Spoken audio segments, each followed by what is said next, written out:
पिछले दिनों चीन के वुहान शहर में हुई कोरोना वायरस से मरने वालों की संख्या में अचानक 50% तक बढ़ोतरी हो गई है। सूत्रों की माने तो इसके पीछे की वजह बताई जा रही है कि चीन ने पहले दिए गए आंकड़ों में सुधार किया है और अब जो नए आंकड़े सामने निकल कर आ रहे हैं उसके मुताबिक मरने वालों की संख्या पहले बताए गए आंकड़ों से 50% ज़्यादा है।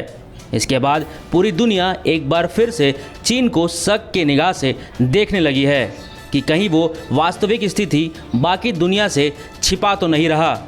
वहीं विश्व स्वास्थ्य संगठन यानी WHO ने कहा है कि चीन जैसे हालात का सामना पूरी दुनिया को भी करना पड़ेगा।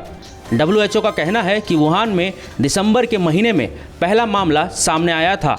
इस बीमारी ने भयावह रूप ले लिया था, पूरा शहर इसकी चपेट में था। वहाँ के अधिकारियों की कोशिश थी कि हर मौत का आंकड़ा और बीमार होने वाले की संख्या उनके रजिस्टर में दर्ज हो, लेकिन इस बात से भी इनकार नहीं किया जा सकता है कि शुरू में बीमारी फैलने की बात पर पर्दा डालने की पूरी कोशिश की गई थी।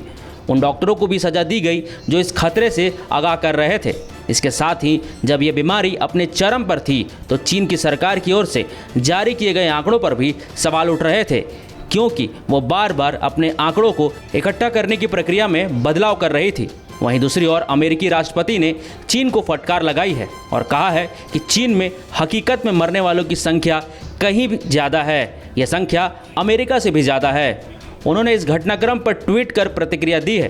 ट्रंप ने कहा, चीन ने अदृश्य शत्रु की वजह से होने वाली मौतों के आंकड़ों को दोगुना कर दिया है। ये इससे भी ज़्यादा है, अमेरिका से भी ज़्यादा, इसके आसपास भी नहीं।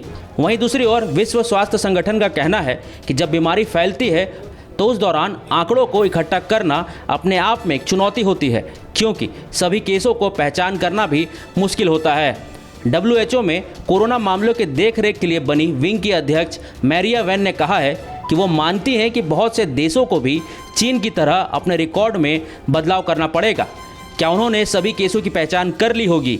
आपको बता दें कि नए आंकड़ों के मुताबिक वुहान में मृतकों की संख्या में 1290 का इजाफा हुआ है और अब कुल मृतक 3869 हो गए हैं, जबकि कुल केसों में 325 का इजाफा हुआ है और कुल मामलों की संख्या 50,333 हो गई है। मारिया वैन का कहना है कि संक्रमण जब चरम पर था तब वुहान का स्वास्थ्य विभाग बुरी तरह से फंसा हुआ था। कुछ मरीजों की घर में ही मौत हो गई और उस समय सारा ध्यान मरीजों के इलाज में था, इसलिए कागजी काम उस समय नहीं हो पाए।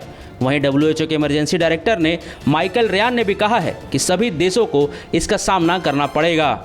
आपको हमारी रिपोर्ट कैसे लगी कमेंट बॉक्स में ज़रूर बताएं। लाइक और शेयर करना ना भूलें। इंडिया न्यूज़ वायरल की रिपोर्ट।